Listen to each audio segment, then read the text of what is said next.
चलिए क्वेश्चन करते हैं अब इसके अंदर क्या लिखा हुआ है।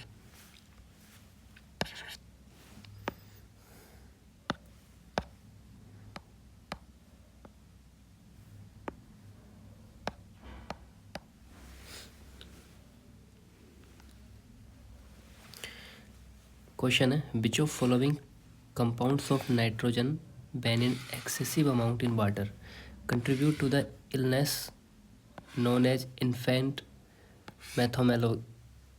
मैथेमोग्लोबिनिया। ठीक है, तो किसकी वजह से होता है? Which of following compound of nitrogen when in excess in amount of water contribution to the illness. कौन सी इलनेस किसकी वजह से होता है? नाइट्रेट की वजह से होता है।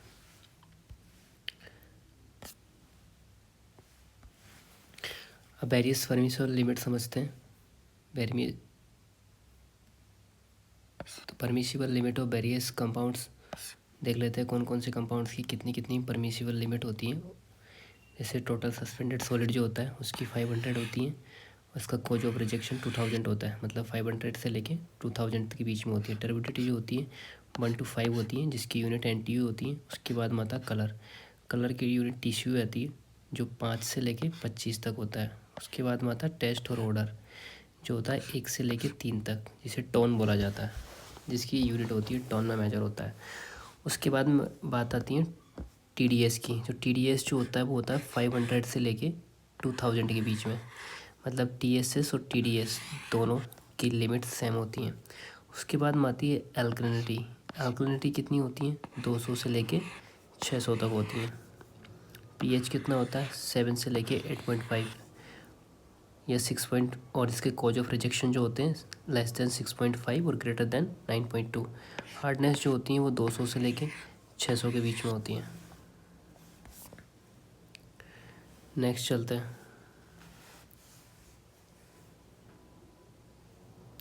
ये जो हार्डनेस होती है कितनी होती हैं? 200 से लेके 600 तक होती हैं। क्लोराइड कंटेंट जो होता है 250 से लेके 1000 के बीच में होता है।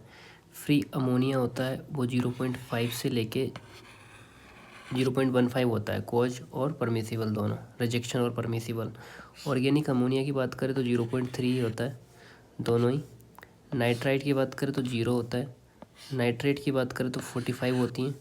फ्लोराइड कंटेंट की बात करें तो 1 से लेके 1.5 के बीच में होती हैं। आयरन और Fe की बात करें तो 0.1 से लेके 1 होती हैं। सल्फेट की बात करें तो 200 से 400 होती है। कैल्शियम जो होता है 75 से लेके 200 होता है। नेक्स्ट अब इसको फ्लोराइड और फ्लोरीन डेफिशिएंसी को समझ लेते हैं।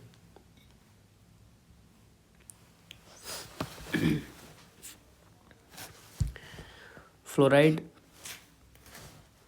और fluorine deficiency is a disorder that may cause increased dental caries or tooth decay. Is the breakdown of the dental tissues by the acidic products released by the bacterial fermentations of dietary carbohydrates।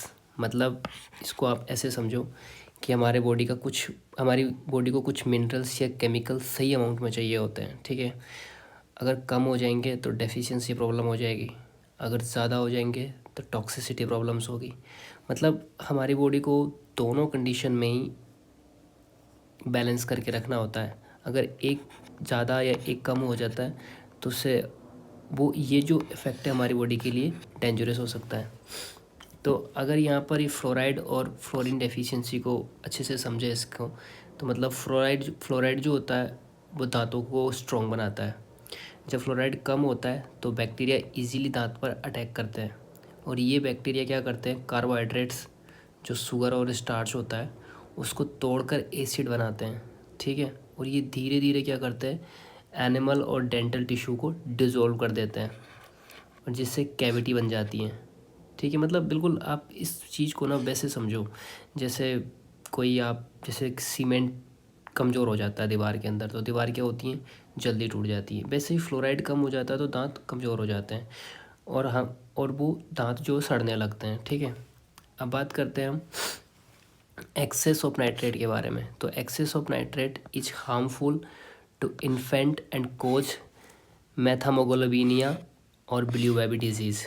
मतलब nitrate सब ज़्यादा होते हैं specially contaminate water के अंदर, तो वो क्या करता है? के ब्लड में हेमोग्लोबिन ऑक्सीजन कैरी नहीं कर पाते हैं। इससे बॉडी को ऑक्सीजन कम मिलती है और बेबी का जो स्किन होती है वो ब्लू हो जाती है, जिसको ब्लू बेबी डिजीज़ हो जाता है। इस बात को आप बिल्कुल वैसे समझो जैसे ऑक्सीजन की डिलीवरी वेन होती हैं, ठीक है, उसमें नाइट्रोजन उस वेन का इंजन ख़राब कर देता है, तो ऑक्सीजन बॉडी के पार्ट तक पहुंच ही नहीं पाती हैं। समझ रहे हो मेरी बात? तो इस तरीके से ना ये सिस्टम को क्या करता है, ब्लॉक करता है। उसके बाद में आती हैं lead in excess is toxic to many organs and tissues including heart, kidney, bones, intestine, reproduction system and nervous system. Excess lead causes anaemia. मतलब लीड एक हैवी मेटल होता है, जब बॉडी में ज़्यादा चला जाता है तो क्या होता है, हार्ट, किडनी, बोन्स, इंटेस्टाइन, ये रिप्रोडक्टिव सिस्टम, ये नर्वस सिस्टम, ये क्या करता है, सबको डैमेज कर देता है। साथ ही ब्लड की आरबीसी बनने की जो प्रोसेस को भी डिस्टर्ब करता है, जिससे एनीमिया हो जाता है। मतलब ओवरऑल आप ऐसे समझो कि लेड होता है, लेड को बॉडी का स्लो पॉइजन समझो। लेड जो होता है ना, ये बॉडी के लिए स्लो पॉइजन होता है। ये धीरे धीरे हर इंपॉर्टेंट सिस्टम को ख़राब करता चला जाता है और ब्लड को कमज़ोर बना देता है। ठीक है, तो इसकी एक डायरेक्ट आप ऐसे याद रखो शॉर्ट समरी में कि अगर जो फ्लोराइड होता है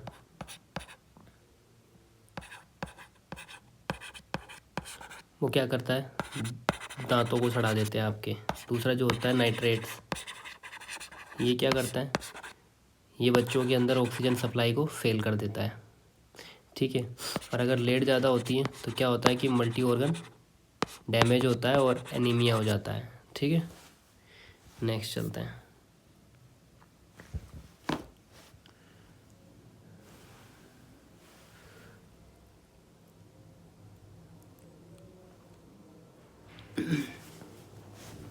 नेक्स्ट वाला क्वेश्चन स्टेटमेंट का क्वेश्चन है, समझते हैं।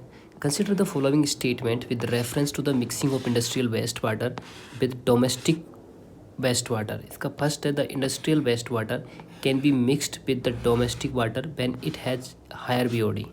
सेकेंड स्टेटमेंट है, the industrial waste water can be mixed with the domestic water when the pH value of industrial waste water is highly alkaline. तो ये दोनों ही गलत होंगे इसके, ये भी गलत होगा, ये भी गलत होगा, तो नाइदर वन और नाइदर टू। अब इसके एक्सप्लेनेशन को समझते हैं कि कैसे गलत होगा, क्या नहीं होगा।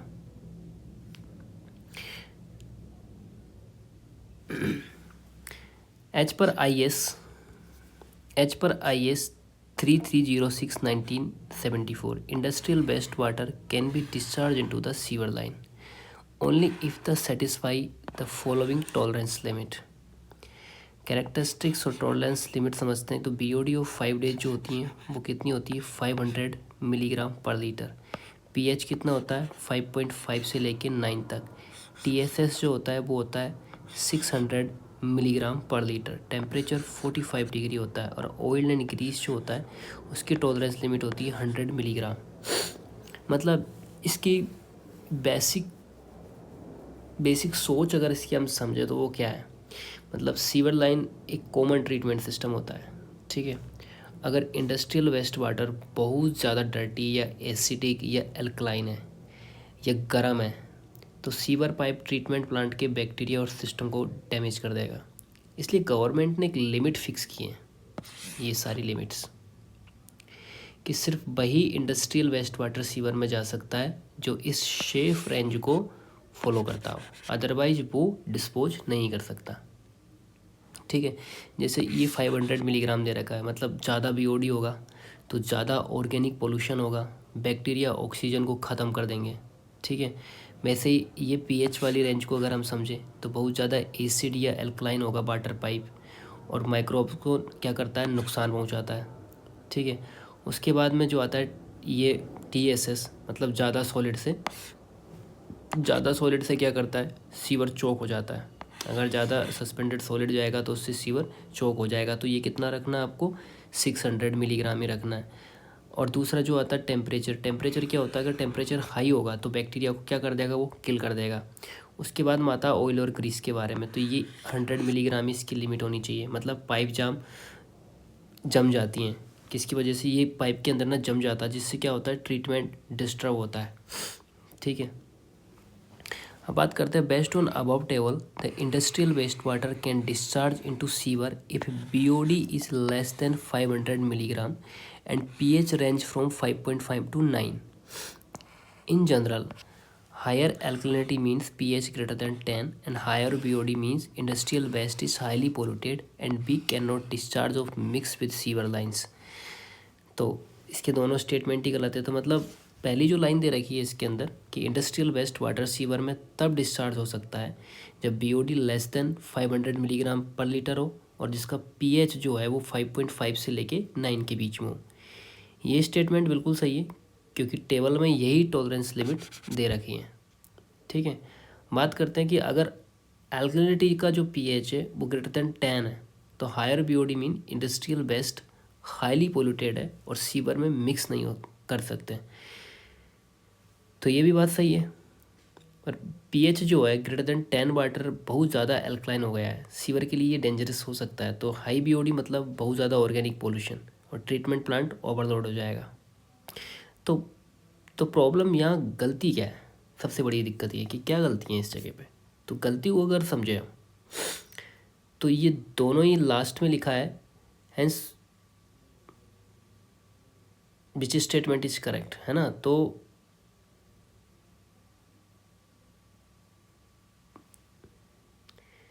above statement is correct.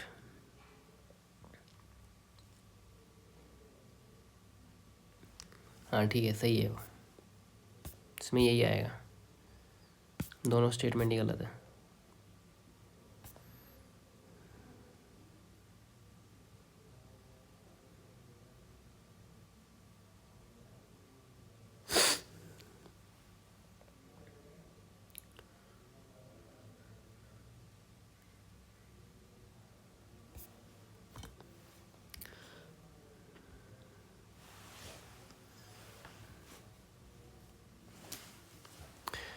Next आता है, नेक्स्ट क्वेश्चन है the best water from the factory having pH of 10 content KOH only for waste water discharge is 800 metre cube per day the total quantity of KOH per day will be nearly. तो इस question को solve करते हैं। इसमें हम अगर हम समझे इसको तो मतलब जो pH हमें बताता है कि पानी कितना एसिड है या बेसिक है। ठीक है, तो pH 10 का मतलब होता है पानी बेसिस है और उसमें OH माइनस आयन ज़्यादा है। ठीक है, तो ये क्या हो जाएगा कि अगर KOH एक स्ट्रॉन्ग बेस है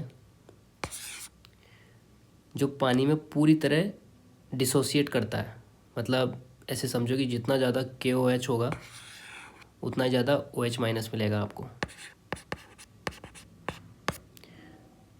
ठीक है, तो इसमें क्या दे रखा है आपको, आपको दे रखा है pH दे रखा है 10। ठीक है, और pH plus POH is equals to होता है 14। तो POH कितना हो जाएगा, 14 माइनस 10 4 हो जाएगा। अब क्या करेंगे अपन, जो OH माइनस है इज इक्वल्स टू 10 की power minus POH is equals to 10 की पावर माइनस 4 मोल पर लीटर। ठीक है, इसका मतलब है कि 1 लीटर पानी में जो OH माइनस है वो कितना है, 10 की पावर माइनस 4। ठीक है, इसलिए क्या होता है KOH इज इक्वल्स टू 10 की पावर माइनस 4 मोल पर लीटर। अब इन सब का मोलिकुलर वेट निकालते हैं अपन KOH का, तो कितना हो जाएगा, K का कितना होता है 40, ऑक्सीजन के 16 और हाइड्रोजन के 1, टोटल जो इनका सम हो जाएगा 40 16 प्लस 1 57।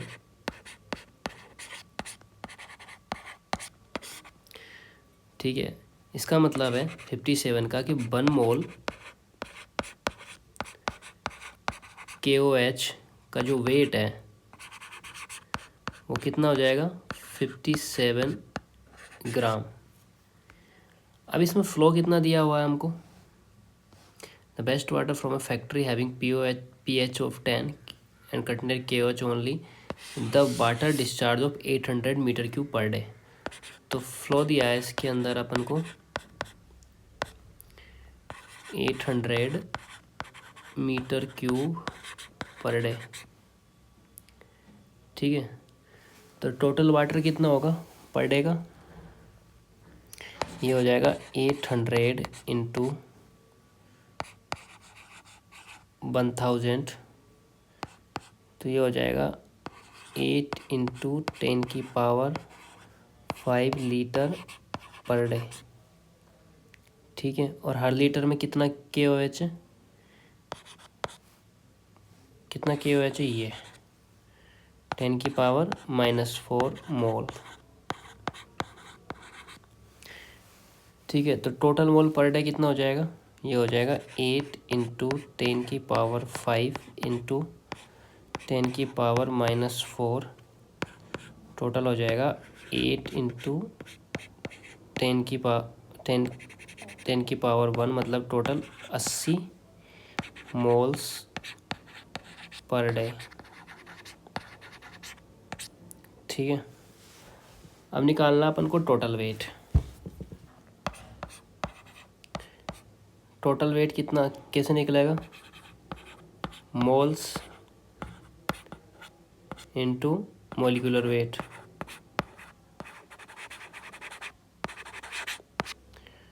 तो ये हो जाएगा 80 इंटू कितना गया 57, ठीक है। तो इसको मल्टीप्लाई करेंगे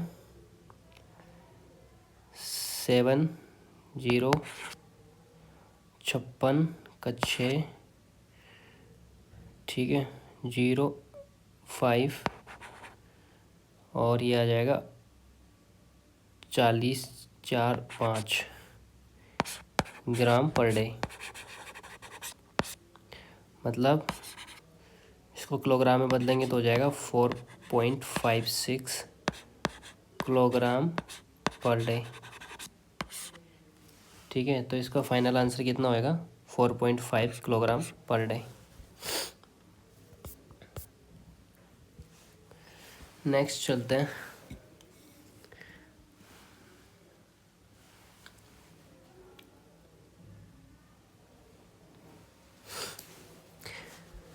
नेक्स्ट क्वेश्चन है, chlorine uses in the treatment of 25,000 metre cube per day of water has been 9 kilogram per day, the residual chlorine after 10 minute of the contact is 0.2 milligram per litre, the chlorine demand of water would be nearly. तो कितनी होगी chlorine demand, समझ लेते हैं कितनी chlorine demand होगी।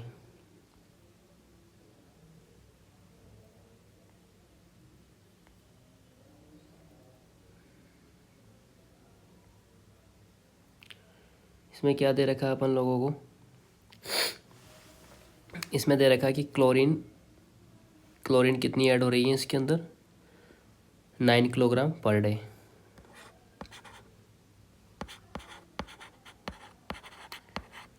Chlorine added 9 kilogram per day, ठीक है। फ्लो रेट कितनी है,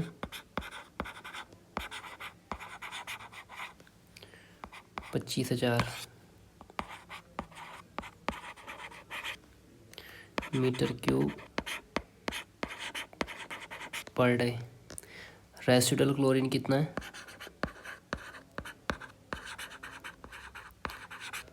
रेसिडुअल क्लोरीन है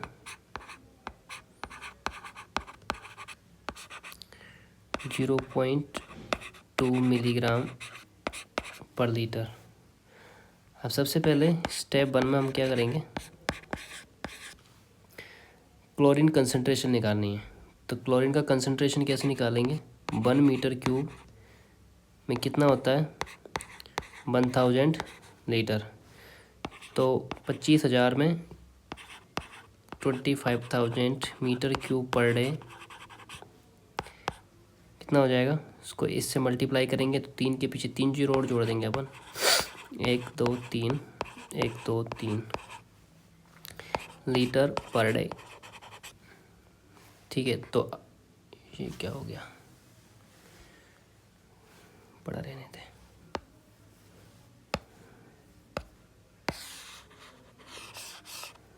दोबारा लिख लेते हैं ना।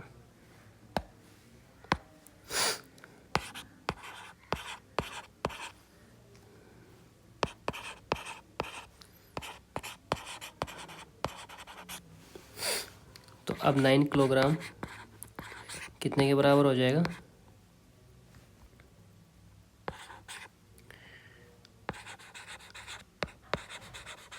9000 मिलीग्राम के। तो क्लोरीन कंसंट्रेशन कैसे निकालेंगे अब,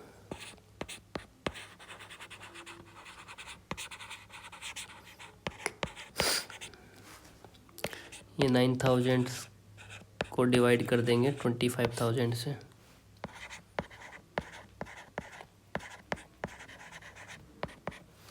कितना हो जाएगा, ये 0 से 0 चली जाएंगी सारी,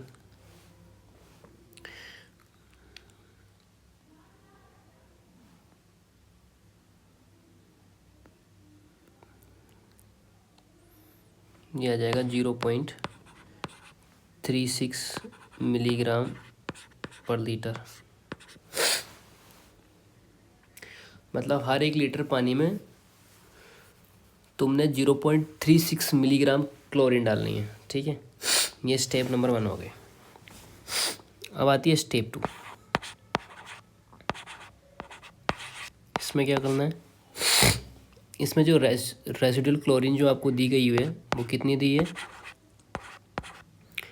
0.2 मिलीग्राम पर लीटर। ठीक है, तो ये वो क्लोरीन है जो काम होने के बाद भी बची हुई है। ठीक है, क्लोरीन डिमांड निकालना है, तो क्या करना है अब आपको करना है क्लोरीन डिमांड निकालने के लिए 0.36 माइनस 0.2, तो ये आ जाएगा 0.16 मिलीग्राम पर लीटर। समझ रहे हो, आंसर 3। तो सिंपल सी बात है, इसको एक डायरेक्ट छोटी सी बात में अगर हम समझने की कोशिश करें तो इसके अंदर क्या हुआ था कि हर लीटर पानी के लिए तुमने क्या किया था, तुमने कितनी डाली थी, 0.36 मिलीग्राम डाली थी, बची हुई कितनी थी, 0.2 मिलीग्राम। तुमने क्या किया, जो यूज हो गई ग्राम किस चीज़ के, डाइट के अगेंस्ट, उसको तुमने माइनस कर दिया और तुम्हारे पास में कितनी हो गई, 0.6 मिलीग्राम। यही क्लोरीन डिमांड है। अगर इसको सीधी सादी भाषा में समझाऊँ मैं तुमको, तो साफ सुथरी सी बात है कि जो क्लोरीन डाली है, ठीक है, और जो क्लोरीन बची है ना, वो क्लोरीन ख़त्म हुई है, और वही क्लोरीन डिमांड बोला जाता है उसको।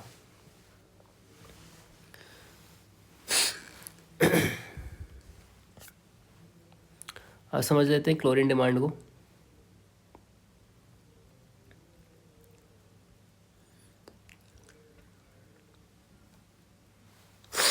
क्लोरीन डिमांड क्या होती है, chlorination is the process of adding the elements chlorine to the water as methods of water purification to make it fit for the human consumption as drinking water.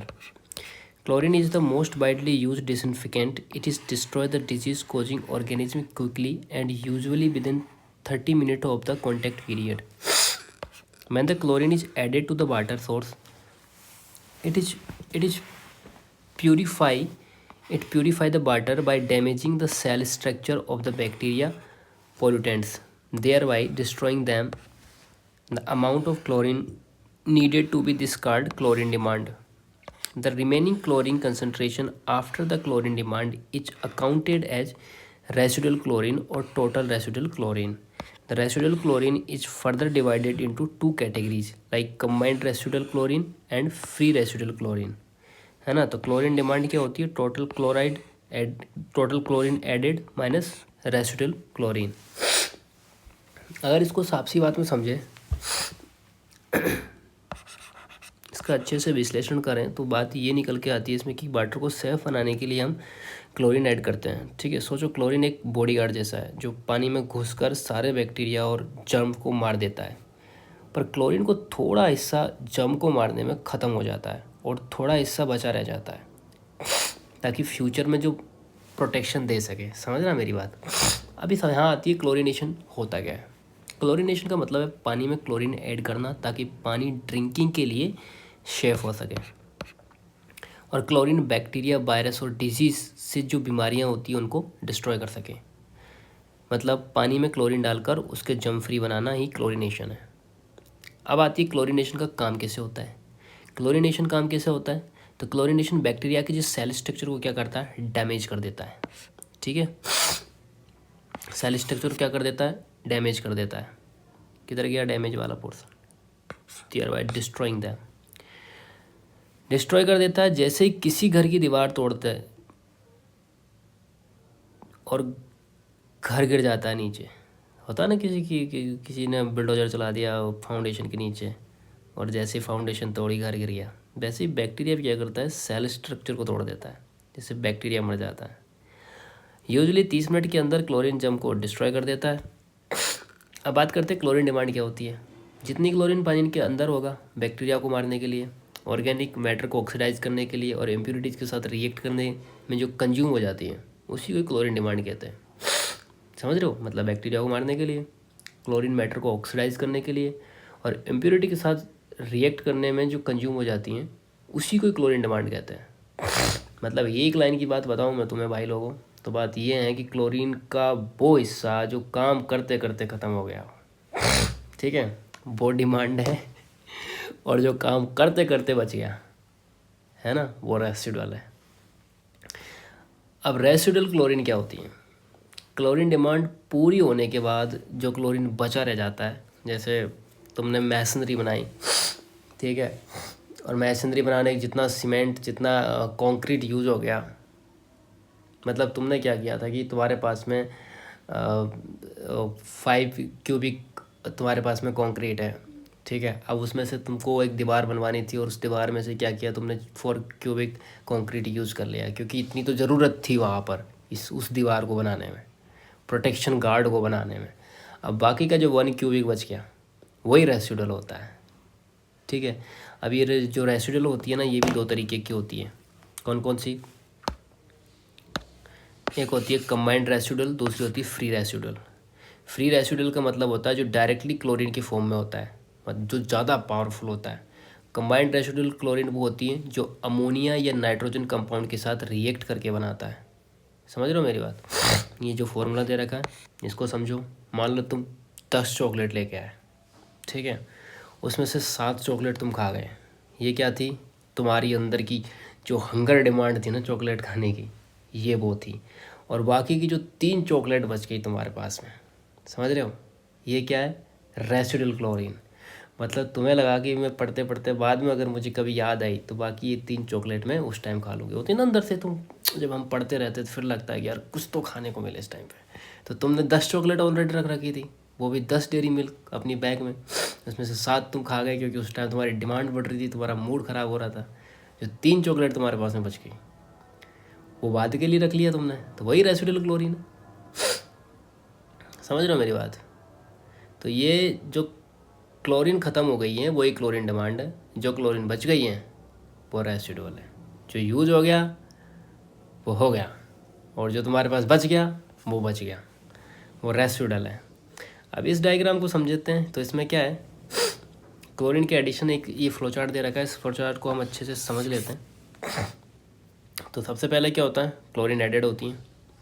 मतलब सोचो तुम पानी में 9 किलोग्राम क्लोरीन डालते हो, एक जनरल समझो, in general बात समझो आप, ठीक है।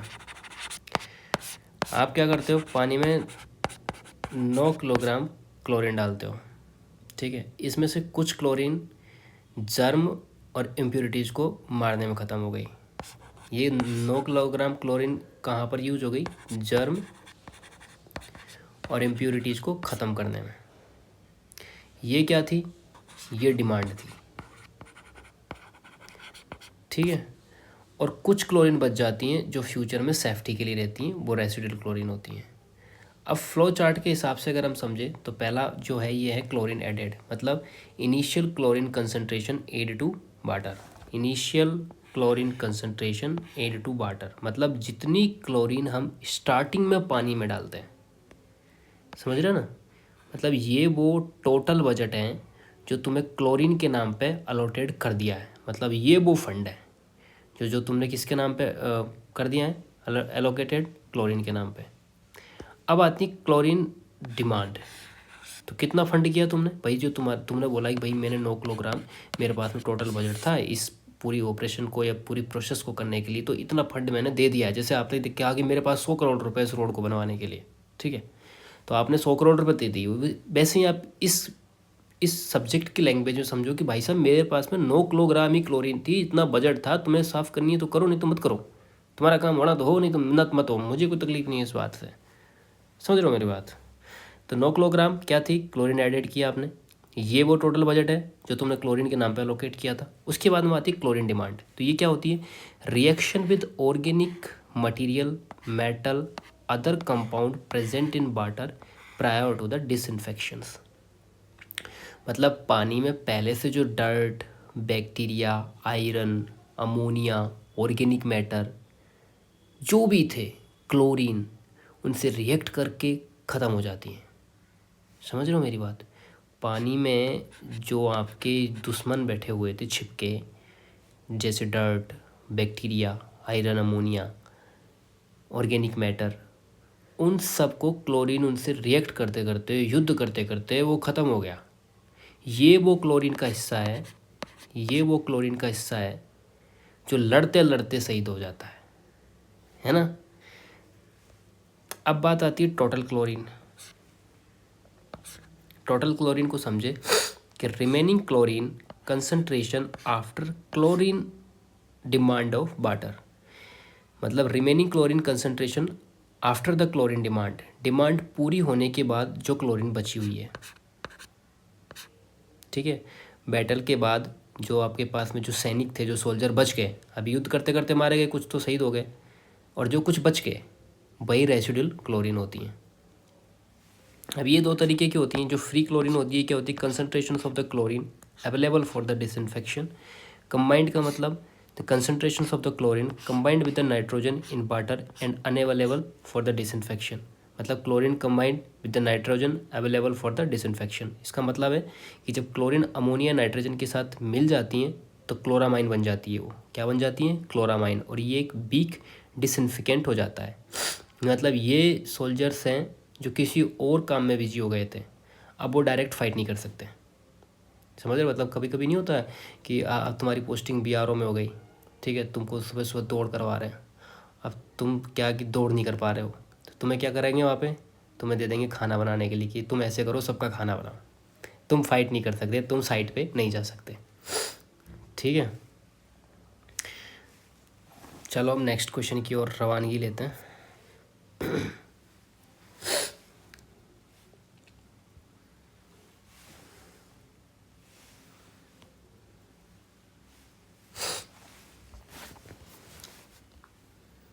और तेरी 33 मिनट हो गए एक क्वेश्चन को समझाने में, तो लंबा चल रहा कार्यक्रम।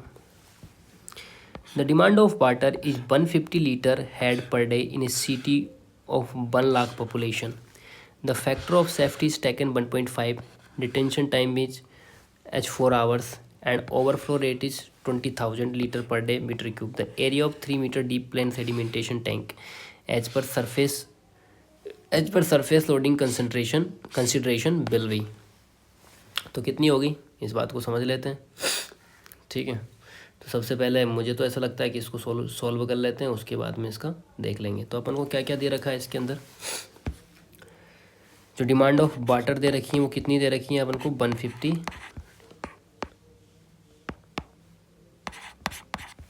150 लीटर पर हेड पर डे, ठीक है। पॉपुलेशन कितनी दे रखी है, ये तो वो दे रखा है। पॉपुलेशन कितनी दे रखी है आपको, 1 लाख। 1 लाख को कैसे लिख दूँ मैं, डायरेक्ट 10 की power 5 persons, factor of safety कितना दे रखा है? 1.5। ठीक है, डिटेंशन टाइम कितना दे रखा है आपको? 4 आवर्स। ठीक है, और जो ओवरफ्लो रेट है वो कितनी है?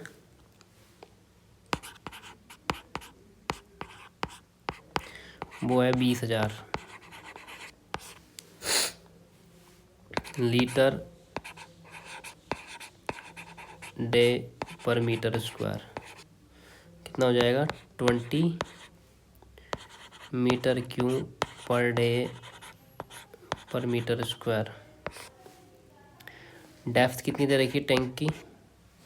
डेप्थ दे रखी 3 मीटर। ठीक है, अब निकालते हैं ये किसके लिए बात चल रही है यहाँ पर? प्लेन सेडिमेंटेशन टैंक के लिए।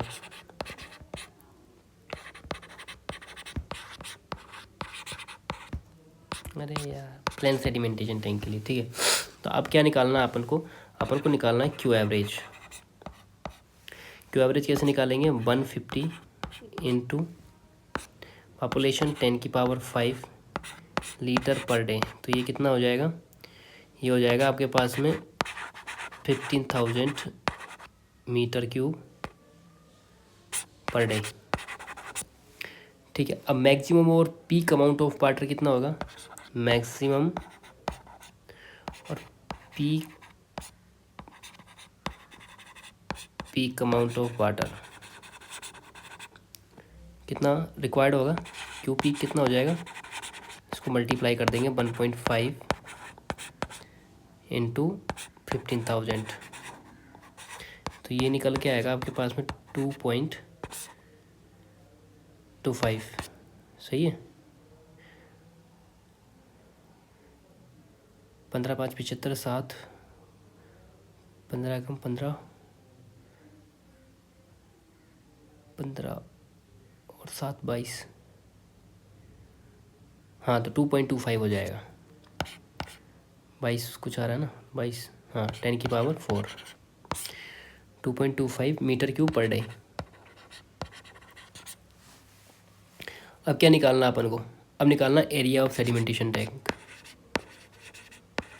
एरिया ऑफ सेडिमेंटेशन टैंक तो कैसे निकालना है? Q peak divide by overflow rate. ये तो फॉर्मूला होता है एरिया ऑफ सेडिमेंटेशन टैंक का। तो आपके पास में था 22,500 10⁴ थी, 4 जीरो बढ़ा देंगे, डिवाइड बाई 20। क्या करना है? 1 जीरो से 1 जीरो काट देना है, इसका 11 कर देना है, और ये 2.1125, हाँ ठीक है, मीटर स्क्वायर हो जाएगा।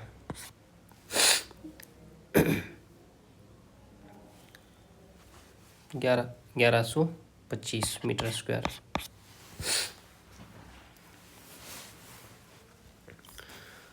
अब तनिक इसका एक्सप्लेनेशन समझ लेते हैं, कंसेप्ट इसका। कंसेप्ट क्या कहने लग रहा?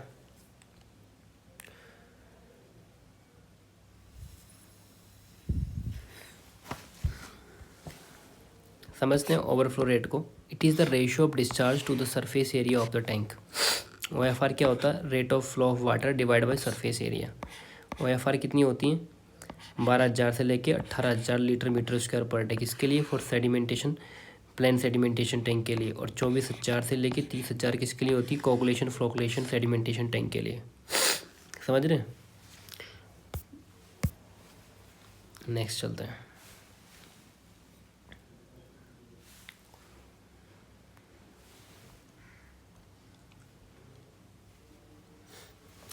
अगला क्वेश्चन आता है, alum work in a slightly alkaline range. Alum work in slightly alkaline range, state number 1। Statement 2 है, it higher temperature the viscosity of water, resistance to settling. Viscosity of water मतलब resistance to settling, decrease and floc settle better. ठीक है, तो इसमें क्या आएगा? Alum work in a slightly alkaline range, हाँ बिल्कुल सही बात है ये भी। दूसरा कह रहा है, it high temperature the viscosity of water decrease and floc settle better, दूसरा भी सही है।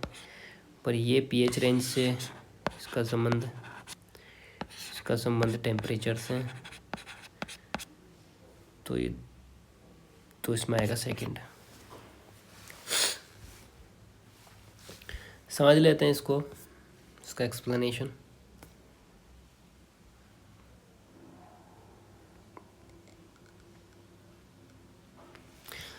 एलम की बात करते हैं।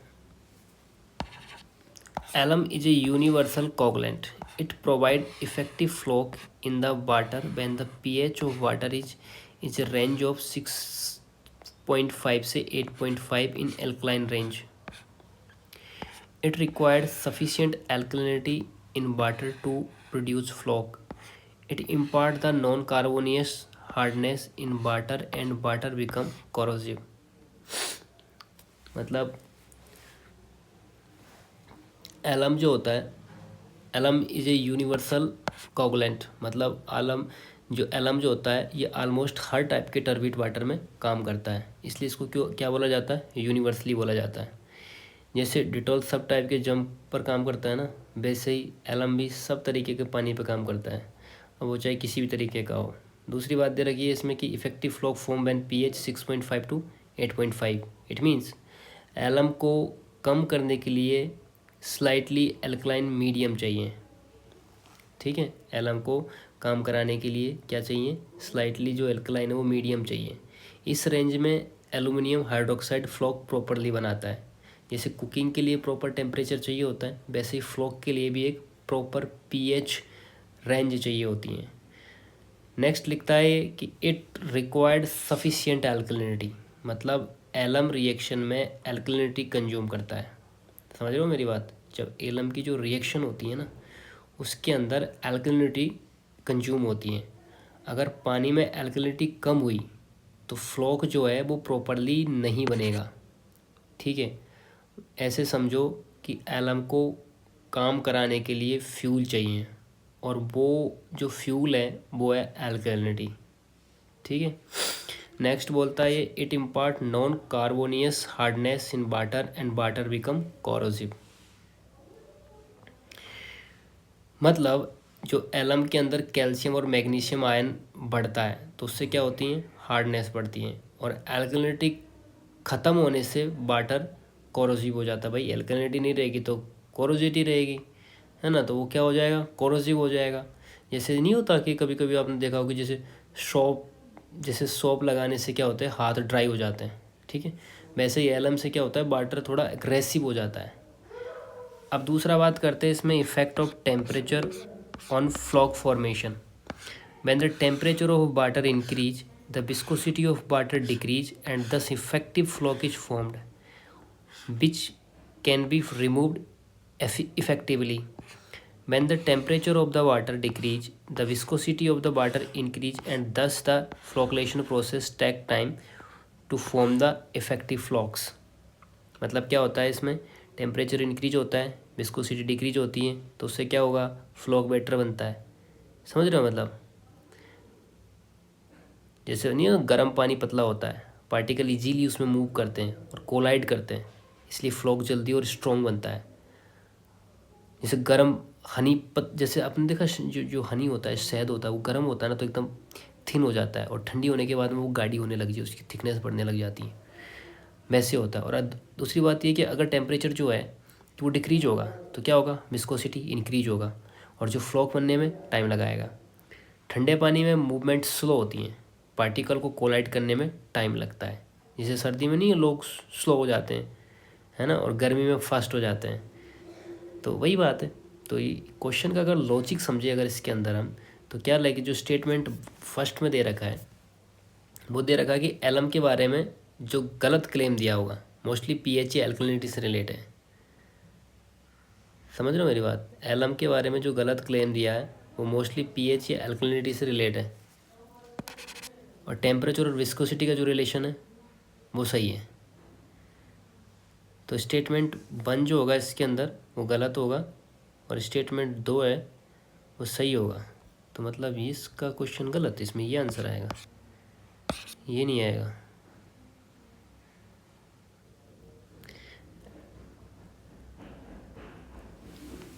ऐसे कैसे हो सकता है?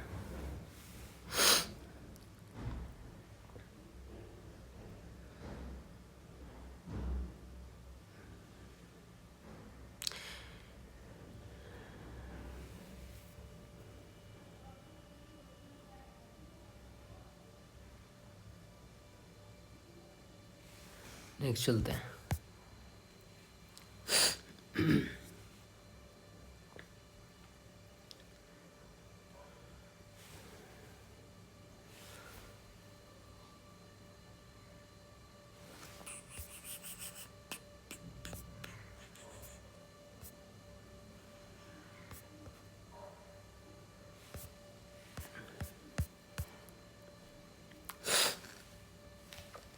बात करते हैं fanning type of plume behaviour takes place when fanning types of plume behaviour takes place when extreme inversion condition exist in the presence of the light wind.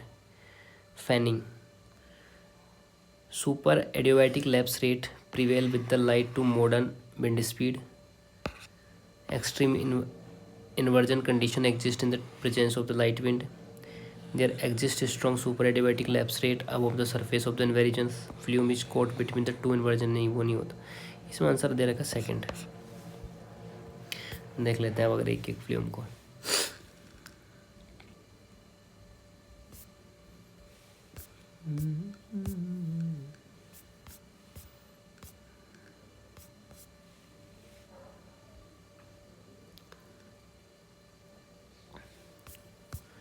पहला आता है लूपिंग फ्लूम।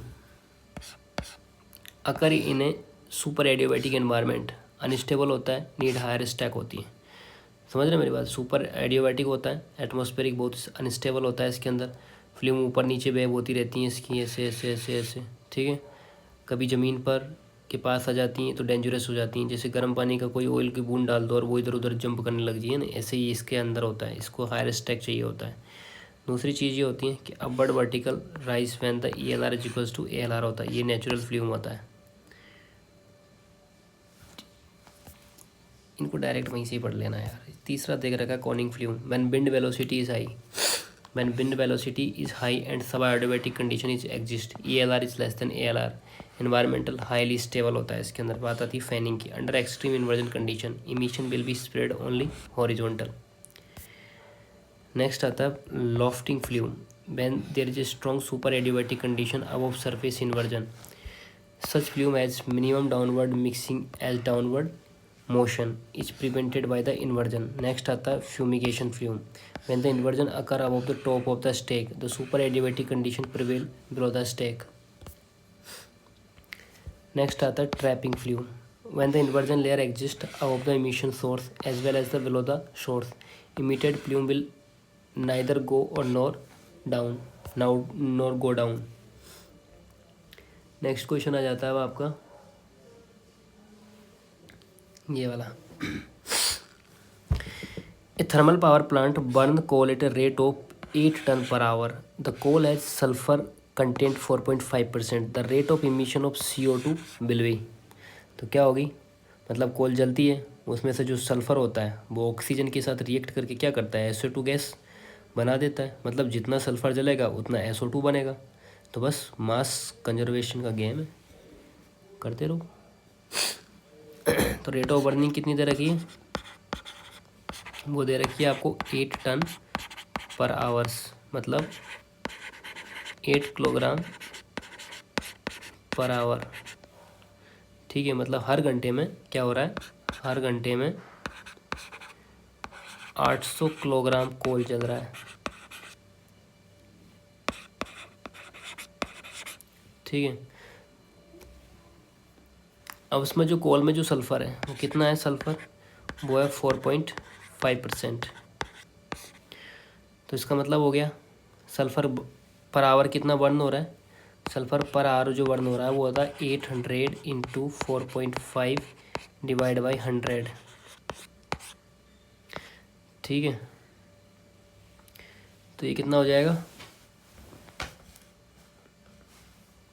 4.5 इंटू 800, ये हो जाएगा आपके पास 360 360 किलोग्राम पर आवर। जैसे अब इसमें जो केमिकल रिएक्शन हो रही हैं वो आगे समझते हैं कंसेप्ट में।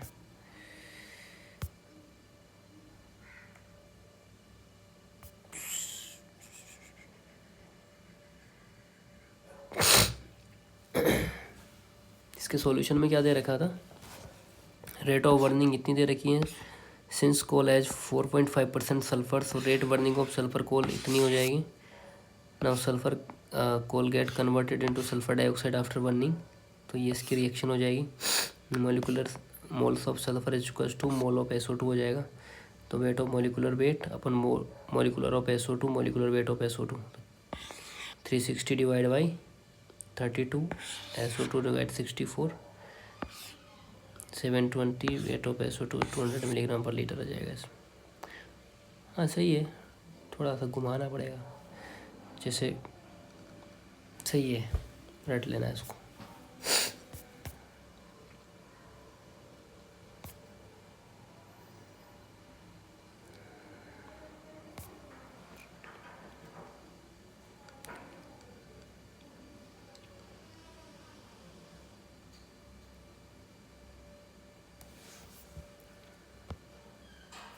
अब बाद में पढ़ते हैं, वीडियो बहुत बड़ी होगी, मैं भी थक गया।